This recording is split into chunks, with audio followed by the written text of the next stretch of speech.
Yeah, hi everybody. Yeah, so Kieran Macdonald-Hall, Director of Engineering here at blockchain.com. Enough about me, maybe a little bit more about who we are. So yeah, we're a crypto financial services company. So we have essentially two businesses, a consumer business and an institutional business. And yeah, it allows people to do all the stuff that you can do with crypto, trade, buy, sell, etc. We started in 2011. Here's our founders outside their flat in North of England, New York. And yeah, since 2011, we've enabled over $1 trillion of crypto transactions coming through our hands. So today I'm going to be focusing on the consumer business, where we offer wallets, brokerage, exchange, a blockchain explorer, we're doing on-chain Bitcoin activity. However, in haste to add new services and products, we started to create a lot of confusion within our app. And we've been blurring the lines for quite some time between sort of brokerage, off-chain, and on-chain. And so if anyone who had the blockchain.com app, say, more than 6 months ago, you'd have seen, your non-custodial balances mixed in with your custodial balances. All sorts of sort of confusion was created there, with people sending money between the wrong places, etc. We also have been sort of neglecting a little bit our on-chain wallet offering.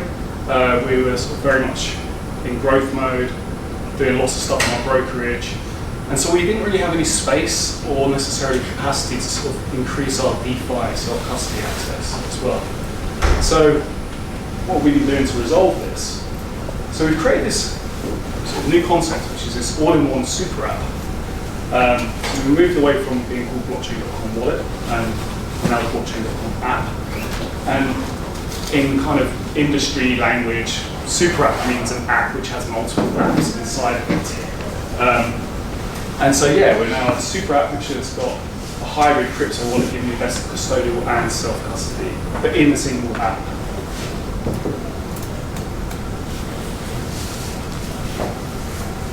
How have we done it? So we've created 2 walled gardens within the app and a naming convention for those gardens. And we've expanded our self-custody features as well, significantly reducing our tech debt to allow us to scale our self-custody features and offerings. And I'll talk about this a bit later, but in essence, what we now have is we've got one garden called the account and another garden called the DeFi wallet. And the DeFi wallet is all on-chain, and it's essentially, self-custody app inside the super app. And then you have the off-chain blockchain.com account, which is kind of like your Coinbase, if you like, inside the app as well.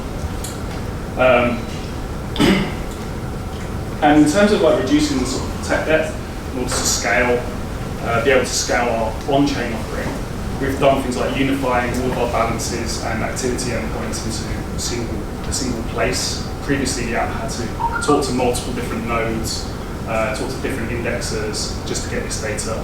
That's all been umbrellaed under a single set of services. And we created another thing called delegated self-custody. What that is that the building of transactions, but not the signing of transactions, can be done on our back end. And so all of this sort of logic around coin selection, UTXO selection, or even just dealing with fees on the Ethereum network, all of that gets done. And then it gets verified by the client saying, yes, that's actually the transaction I asked you to create for me, and then pushed back to our services again. And what this allows us to do is to do this. So now we have this sort of distinct separation for 2 gardens. It becomes a much clearer offering, and it gives the users full autonomy now on how they wish to custody their assets. If they wish to custody their assets with us inside the blockchain.com account, they're more than welcome to. And if they don't want to, if they don't want to go through KYC, if they don't want to verify themselves, then they can use the DeFi wallet, or they can use both. And there's bridges between the two.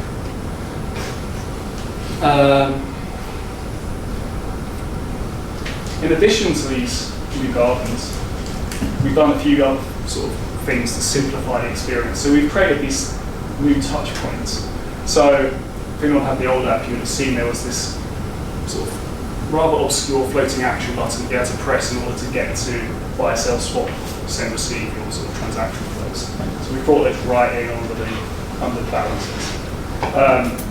We've also removed some of the tabs that weren't really necessary, such as your activity history.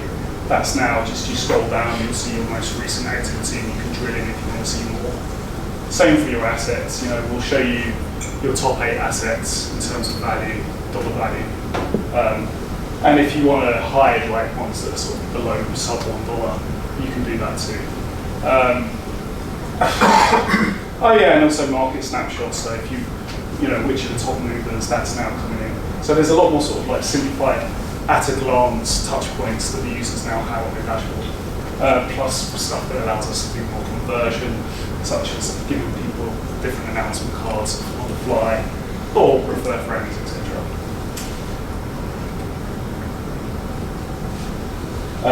And then by creating this sort of space now for DeFi, this has allowed us to sort of add a range of new services as well.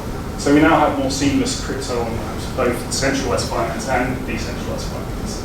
We're now going to introduce more options for self-custody, greater interconnectivity with dApps space, NFT ownership and discovery, and also better access to DeFi protocols directly as well. And to get more specific about that, our offering users access to expanding more of DeFi is a key focus of Super App. So the key focus of doing this was so that we could get self-custody back into the app. It was very sort of hidden, very kind of lost in a way. And so what's coming next is we're going to have a decentralized exchange built directly inside the app, so not through a dApp browser or anything like that. We're adding network support for Solana, BSC, Avalanche, Arbiter, Optimism, and Phantom. Decentralized exchange will launch on Polygon and Ethereum. And then as we add these new networks, decentralized exchange will allow that as well for all the other networks. We're also going to have a native API-driven dApp Explorer. So not a web view, which just allows you to type an address like you get in MetaMask or in Coinbase, but an actual native experience where you can see your dApps categorized in categories, see which ones are the most popular at this point in time. So you'll be able to say like, hey, I want to find a bridge on Polygon or a lending protocol on Avalanche, and you'll be able to sort of drill straight through to those things. And then it will open the dApp directly and connect with the prompt. And then once we've done that, and so this is all coming very soon, all the network support. But once we've done that, we're going to have direct integrations with on-chain staking and direct integrations with things like Aave and Compound for lending and borrowing. And so far, so we've released it. It's rolling out right now. iOS, I think, is at 60% rollout today, and Android is at 100% rollout. So feel free to go ahead and download it. So far, based on these 2 random reviews, totally random reviews I've selected, it's 5 stars out of 5. Of course, it's not true, but yeah, there is good positive feedback coming in. And that's it, really. So if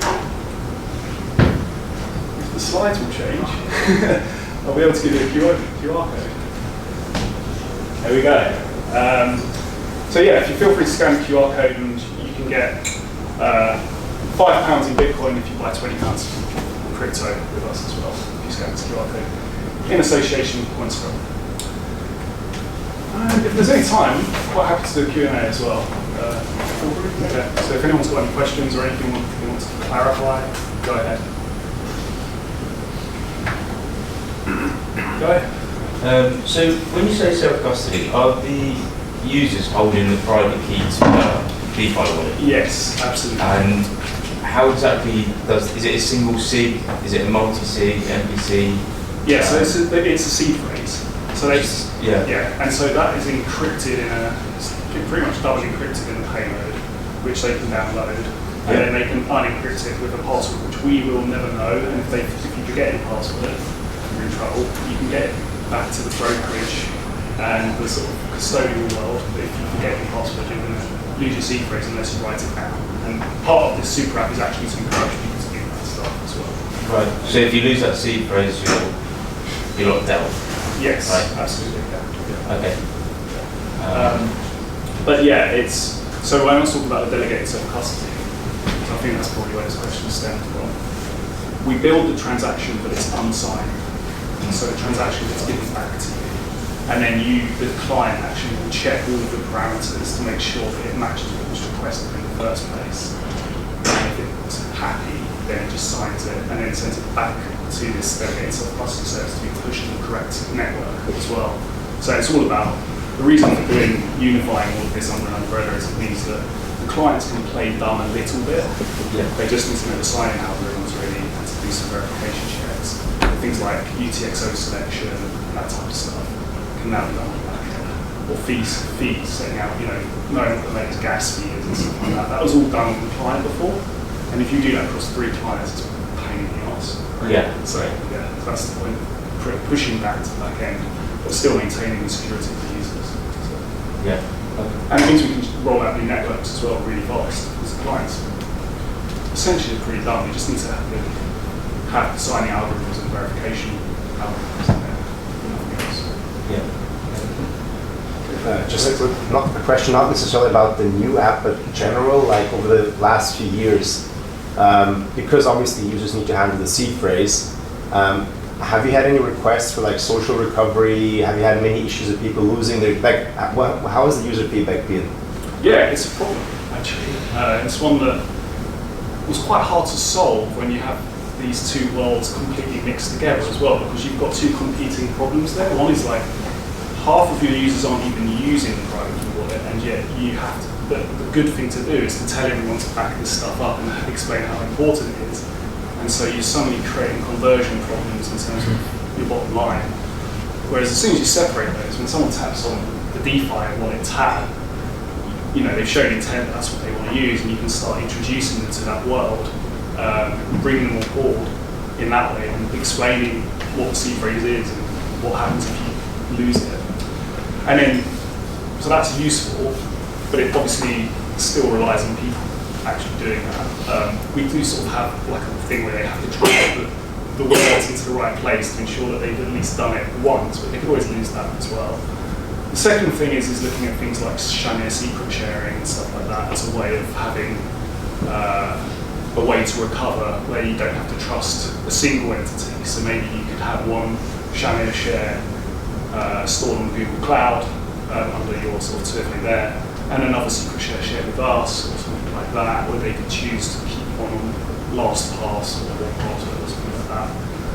So we're exploring those ideas as well, because recovery is an issue, absolutely. MPC probably wouldn't work for us because of Bitcoin. That's where we're sort of heading towards. If you've got somewhere online that maybe you want to share where people can forward questions to you as well? Absolutely, sure. You can forward questions directly to us on Twitter, LinkedIn. Yeah. We'll answer anything on Twitter, basically. That's the way forward. Yeah. Okay, cool. Check us out. Thank you very much.